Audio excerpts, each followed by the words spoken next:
बिस्मिल्लाहिर्रहमानिर्रहीम। नाज़रीन, मैं हूँ आरिफ हमीद भट्टी और आप देख रहे हैं आरिफ हमीद भट्टी यूट्यूब चैनल। नाज़रीन,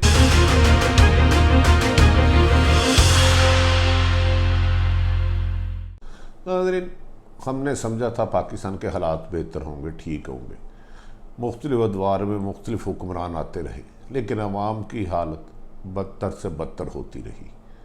सुहाने ख्वाब दिखा के ड्रोनी तामीर करवाई गई। अफसोस के अवाम की हालात बेहतर नहीं हुई। और मैं जानता हूँ कि जब तक कुछ लोगों की खुशामद ना की जाए, कुछ लोगों के लिए ज़मीर ना बेचा जाए, तो वो आपको कहीं भी चलने नहीं देते और आपके लिए मुश्किलात पैदा करते हैं। लेकिन खैर, अल्लाह ताला ने जिसने इंसान को भेजा है, कहते हैं अल्लाह से इज़्ज़त और इज़्ज़त से मांगनी चाहिए। कहा जा रहा है फिर नैप तेज़ हो रही है। नहीं, ये एक लिमिटेड नैप को तेज़ किया जा रहा है। इसके पसे पर्दा हक़ाइक़ बहुत खौफनाक है, जिन्हें मैं खुल के बयान कर नहीं पाऊँगा। लेकिन सच तो सच है, मगर बात है रसवाई की। नाज़रीन, आज मरियम नवाज़ साबिक़ वज़ीर आज़म मोहतरम नवाज शरीफ साहब की साहबजादी को तलब किया गया 12 अगस्त को, गालबन 12 या 11 को। उन पर इल्ज़ाम है कि 2012-13 में लिया और उस बज़ाहिर वज़ीर आला पंजाब उस्मान बुज़दार को भी तलब किया गया इन्हें, लेकिन फॉर्मेलिटी के तौर पे किया गया है। अगर इन्हें तलब करना होता, एक होटल है, गैर कानूनी शराब का परमिट देने पर इन्होंने दबाव डाला। इसके अलावा 1001 एविडेंस वाशोद हाउसिंग सोसाइटियों और दीगर मुबैना करप्शन के ना ख़त्म होने वाले इल्ज़ाम है, जिसकी फहरिस्त के लिए 4 नैब बनाने पड़ेंगे। लेकिन हम उस बहस में फ़िलहाल नहीं जाते।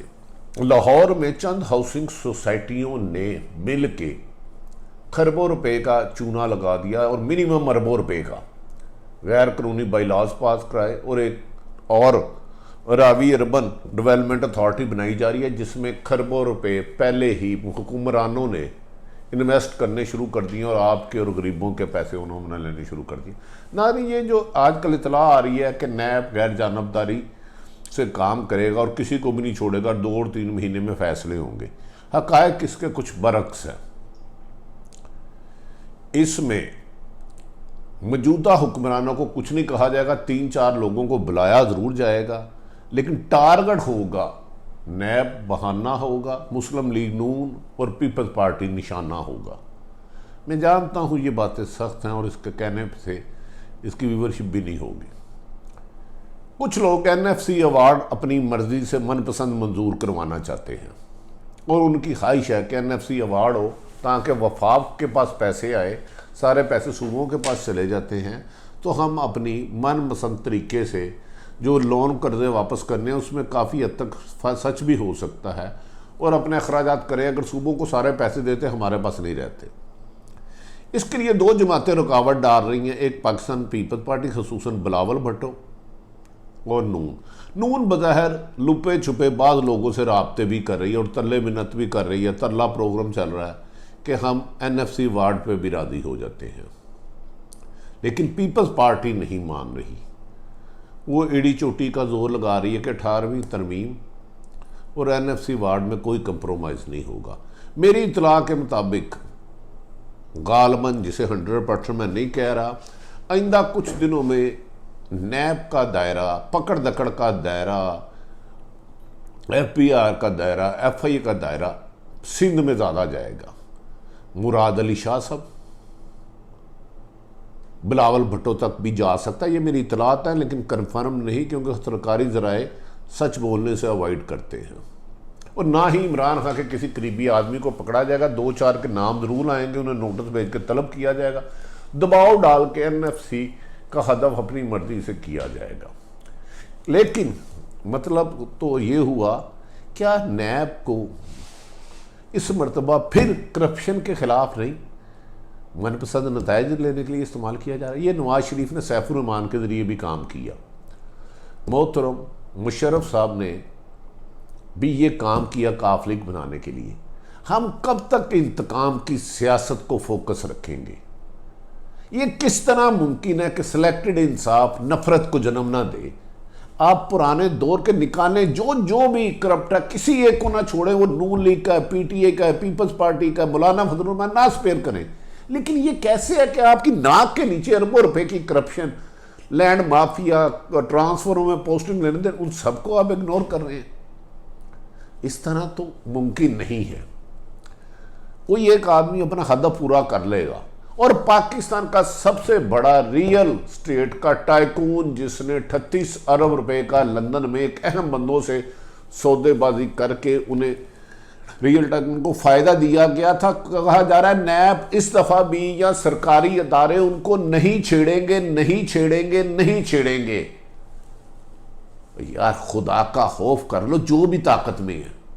ये नाइंसाफी का अलम इतना बुलंद ना करो कि उस अलम के दबाव के नीचे आके गिर के बर्बाद हो जाओ आप। जो आपसे मिल ले वो करप्शन से पाक है। ये कौन सा तरीकाकार है? दीन और दुनिया के कौन से कानून में लिखा है अगर कोई दूसरा करप्शन करे वो हराम, अगर आप करें या आपका साथी कोई करे वो करप्शन हलाल? तो नाज़रीन, ये जो सूरत हाल है मुंतहिब इंसाफ किया जा रहा है, करप्शन अरूज पर आ चुकी है। वज़ीर आज़म इमरान खान साहब की जदोजहद अपनी जगह ज़रूर अच्छी रही, लेकिन बदकिस्मत के उनकी टीम ने पाकिस्तान को उस कुएं में फेंक दिया है जहां अब से बाहर सिर्फ सिसकियां आ रही हैं, बात भी समझ नहीं आ रही। लेकिन अगर इंतकाम की रविश को अब भी तर्क ना किया गया, अगर करप्शन के खिलाफ क्रॉस द बोर्ड उसमें बेशुमार पीपल्स पार्टी, नून लीग, दीगर सियासी जमातें, ब्यूरोक्रेट, सियासतदान शामिल थे, होंगे और अब भी होंगे, लेकिन ये क्रॉस द बोर्ड एहतसाब करें, वरना याद रख लें एक खूनी इनकलाब आएगा। उसका टाइम फ्रेम मुझे नहीं पता, अल्लाह को पता है। और उसमें ये जो बेईमानी की अब हिकमत अमली बना रहे हैं और टारगेट किलिंग कर रहे हैं, ये उसमें बहेंगे। नाज़रीन, आज की ये 6 अगस्त 2020 की बातें याद रख लें। ये इस मुल्क के साथ बहुत जुल्म कर रहे हैं, जो अपनी मर्ज़ी का इंसाफ कर रहे हैं, जो करप्शन के ख़िलाफ़ जिहाद नहीं कर रहे, मुखालफिन को कुचलने की कोशिश कर रहे हैं। उसमें कोई साथी भी है, कोई रेडी भी है। इन्हें अज़ाब इलाही की तरफ जाना है। लाल आंधी का तूफ़ान आएगा और उसमें बड़े बड़े पिलर जो अनटचेबल हैं वो बह जाएंगे। कि कब आता है ये मुझे नहीं पता, क्योंकि अब इंतहा हो चुकी है। मैं पिछले 2 माह से 4 बड़ी इन्वेस्टिगेशन स्टोरियों पे काम कर रहा था, जिसमें अरबों रुपए का करप्शन था, अफसरान की मनपसंद तैनाती, मनपसंद ठेके लेना, मनपसंद लोगों को नवाजना, गैर मुल्की लोगों को नवाजना, और कुछ एक ख़ास तबके को ख़ास रियायत देना। लाहौर में एक हाउसिंग सोसाइटी के मालिक ने 400 कनाल पे सरकारी पे कब्ज़ा कर लिया। उससे कोई बारगेनिंग हो रही है कि थोड़े से पैसे अल्लाह के वास्ते दे दे। वो जाके नैब के दफ्तर में फ़ैसले कर रही है। नाज़रीन, याद रख ले, नाइंसाफ़ी से इंसाफ की शर्मा नहीं होती, इंतकाम होता है। कौम बुज़दिल है, बेबस है, लाचार है, लोग भी डरते हैं, लेकिन ये डर और खौफ आप उतार रहे हैं। कैसे उतार रहे हैं? अपने लोगों को अगवा करवा के, किसी के ऊपर झूठे मुकदमात बनाकर, किसी को झूठे केसों में घसीट कर, और किसी को सरकारी माल से अरबों रुपया नवाज कर के वो खरबपति हो गए हैं। वज़ीर आज़म के करीबी साथी खरबों के मालिक हो गए हैं। उनकी अपनी टीम ने अब 2 बंदे उन्होंने निकाले, जफ़र मिर्ज़ा और तानिया साहिबा को, और अब भी नेशनल है। पंजाब में बकर मंडी से ज़्यादा ये हो रहा है कि इस सीट के इतने पैसे मुबैना तौर पर इल्ज़ाम लग रहे हैं, इसमें इतने। कौन ले रहा है? मैं नाम नहीं ले रहा, ये सबको पता है। अहम अदारे ने एक भेजा है कि 5-6 अफसर हैं सरकारी, वो रोज़ाना मीटिंग करते हैं, आज यहाँ से पैसे लेना है, इस अफसर को स्क्रू करना है, और एक रात को मीटिंग करते हैं और उसके बाद हिस्से बढ़ते हैं। क्या इन तमाम हकीकतों से वज़ीर आज़म साहब, हो सकता है आप लाइलम हो, इसमें कोई शुबा नहीं, लेकिन आपके पास कुछ ईमानदार लोग भी हैं, आप उनके ज़रिए हक़ाइक़ मंगाएं।